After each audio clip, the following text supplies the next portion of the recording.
remains is your You sacrifice. are more powerful than he can Humanity imagine. has outstayed its welcome.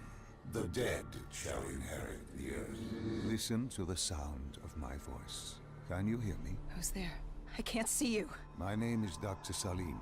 We've met before. Dr. Salim. Where am I? You have fallen between the world of the living and the dead. The void. I'm dead? No, I can't be dead. Deimos, I have to stop him. And you still can. I'll explain as we go. For now, you must trust me.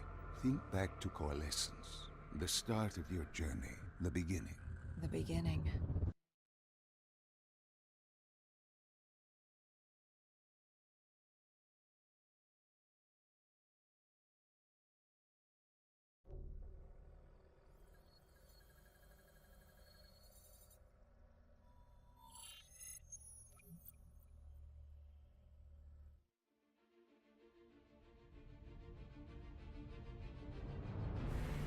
It started at Coalescence Singapore in 2070. 10 years after the disaster. After virus 6115 began its spread. After the dead began to walk the earth.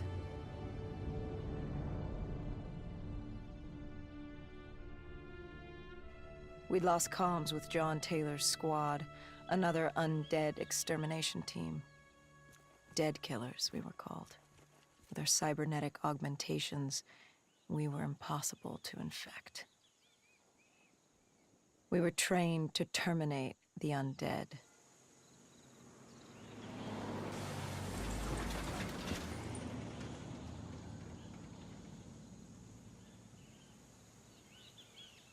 Hendrix was on edge.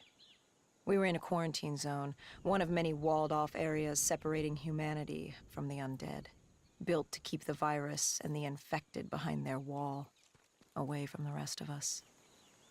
The undead weren't our only concern. The 54 Immortals, a local combine who remained in the containment zone, were aware of Taylor's activity. This place was the epicenter of the epidemic. The 2060 Coalescence disaster created the cursed world we lived in today. Any activity at this site would set off alarm bells. Either way, our troubles were only just beginning.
We should have known that the ASP wasn't dead.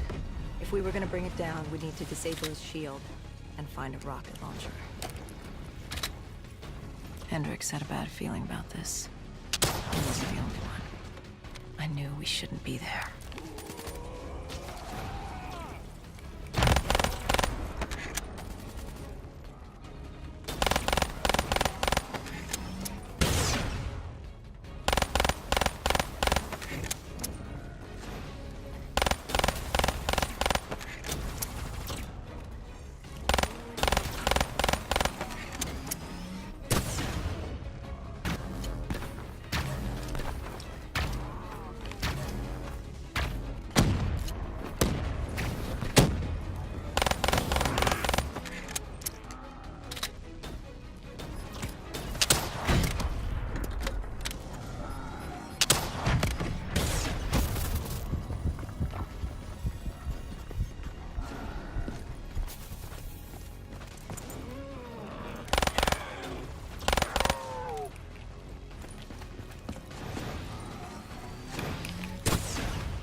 Coalescence. Enhance yourself for a better tomorrow. They'd been the forefront of technology, always wanting to improve the individual, the future of you. What happened? What went wrong? The Coalescence disaster happened. Virus 6115 spread throughout Singapore and strains popped up all over the world. Governments built these quarantine zones to house the undead, a way for the populace to ignore what was happening. 10 years on, and it had worked. We put it out of mind. Ignorance was bliss.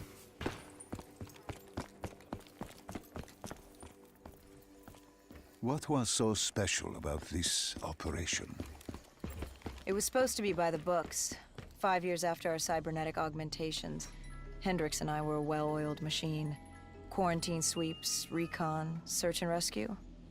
It's just what dead killers do. But we'd never been sent after one of our own before. John Taylor's systems had gone quiet.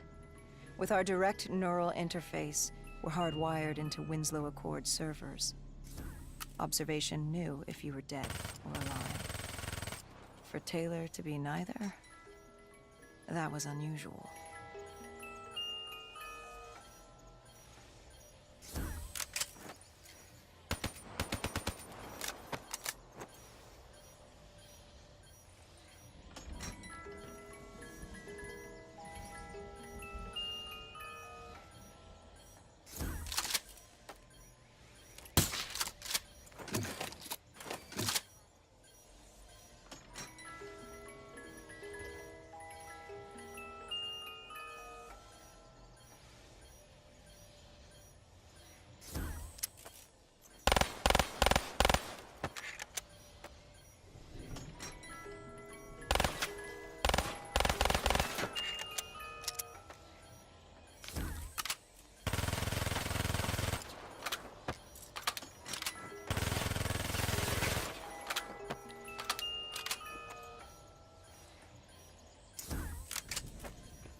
We located an EMF source and uploaded it to Central. It was a 54 immortal audio log, detailing unusual activity coming from the server room at the lowest level of the building. It couldn't have been more than a week old, probably why Taylor's team had been sent to investigate. Hendricks activated a recon drone to scan for life. We picked up a signal coming from far below. As we stood there in the atrium, I felt like Alice. And we were about to jump down the rabbit hole.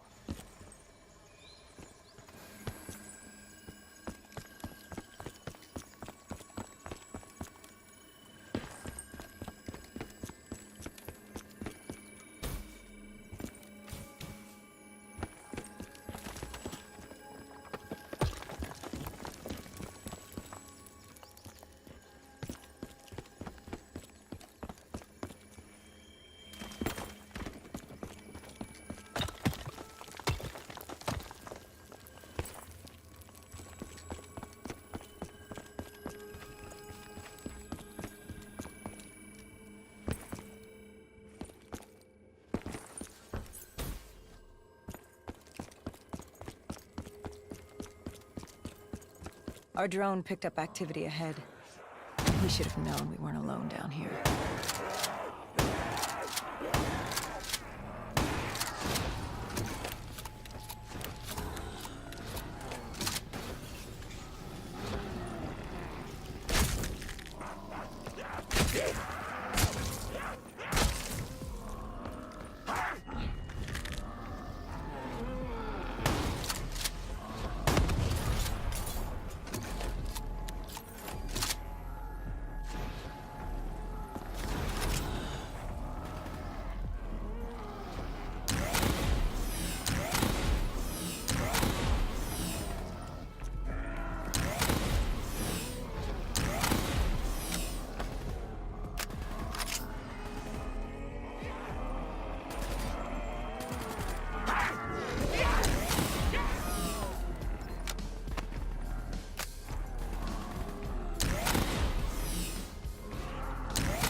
When man fled the virus, they left behind thousands of active robots.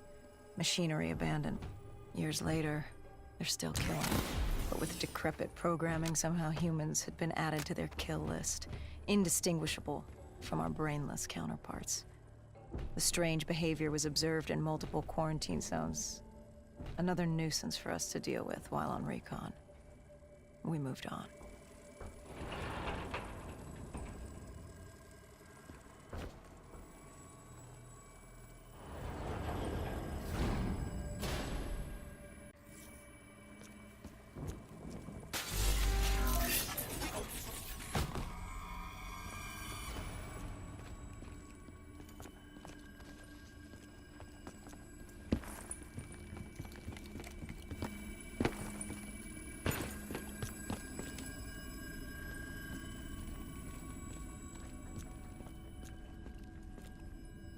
We reached the silo's floor, but the signal came from lower still, below coalescence.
Did you have any inkling of what waited for you? No.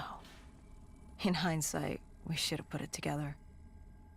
But the fact of the matter, that day was supposed to be like any other.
What did you find below Coalescence? A CIA black project. Project Corvus. Unknown to the world, and unknown to most people in the know. As off the record as it got. A redacted footnote in Langley's history book. Part of me wishes we just turned back. Why? It would have been easier. For me. For Hendricks. For the world. Is it such a bad thing? To want to be blissfully ignorant in the face of daunting adversity? We didn't have a choice. Those who find fate thrust upon them rarely do.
The human testing lab.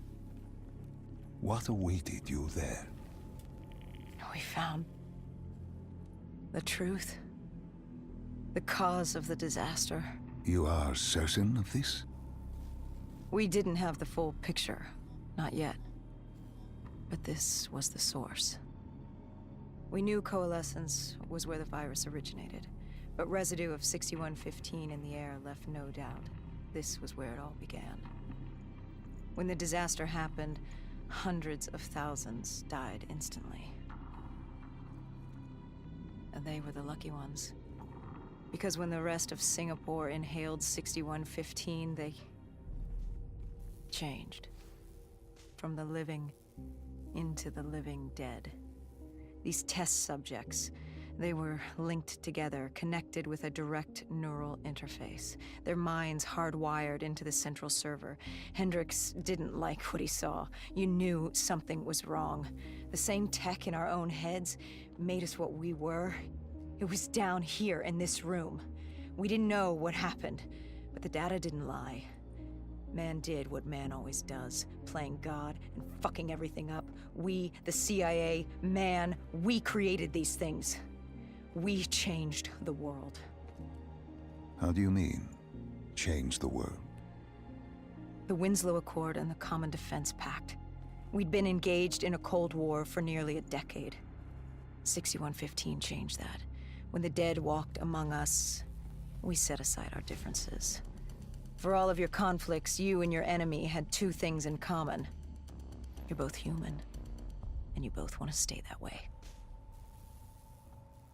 Was this the source of the signal? No, but it looked like Taylor had come through.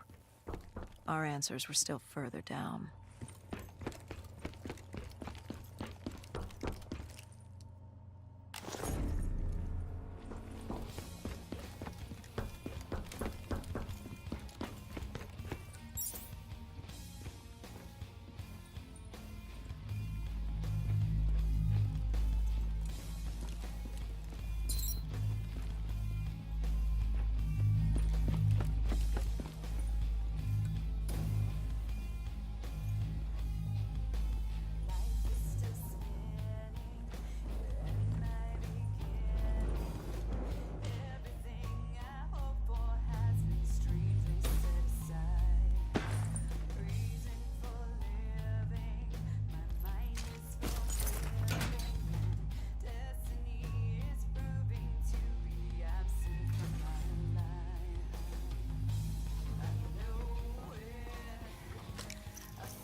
When you found the server room, did you have any idea what you would uncover?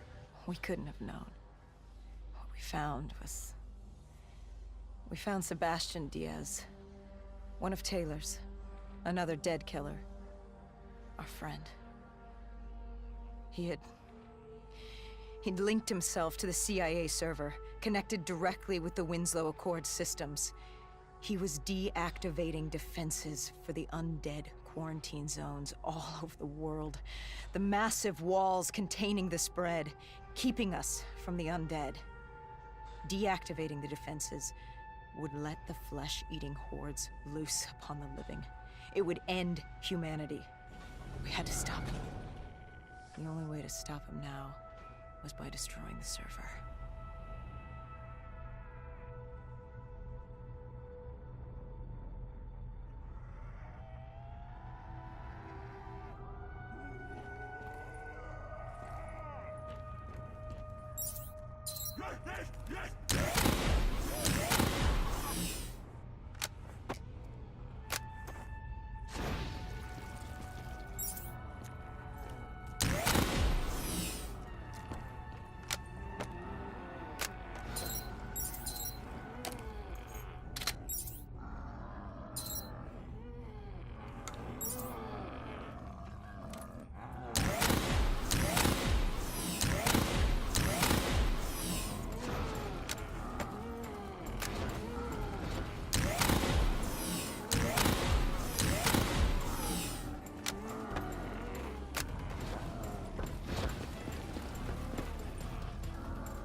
You killed him. Your friend. He left us no choice. Hendricks wasn't happy and let Diaz know that. He'd unleashed the dead upon the world. Hendricks knew what he had to do. You needed to find out what he knew. What he knew about Taylor. Interfacing with Diaz and accessing his memories was the only way to find him. Knowing what you know about DNI, interfacing would surely kill him. That didn't matter. We had to know. Had I known what it would do to Hendricks. From the interface, Hendricks learned Taylor was trying to get out of Singapore. There wouldn't be much time before we'd be too late. Tell me about the name. The name Hendricks learned. The name. Deimos. The demigod of dread and terror. Hendricks, myself, we had no idea what it meant, but Taylor's team was obsessed with it. But more importantly, we learned our arrival on site wasn't a secret. We had company. Go Julan, leader of the 54 Immortals. The Winslow Accord had no quarrel with them. To their credit, they had no idea we were down there. Had they known... well, I'm not sure things would have gone any differently. The Immortals had worried for years about another outbreak. This was the final straw, and contamination was a risk they weren't willing to take. They blew the supports and let the ocean flood the building. We needed to haul ass and get the hell out of there.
We needed to get out of there before the whole building collapsed. Hendricks had an idea. Flood the lab and let the water pressure jettison us out. Our lungs could take it. He just needed time to open the door.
And what happened then?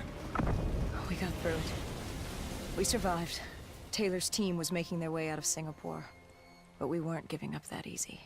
We still had a chance to catch up before the quarantine zone collapsed entirely. We couldn't make sense of what they'd done.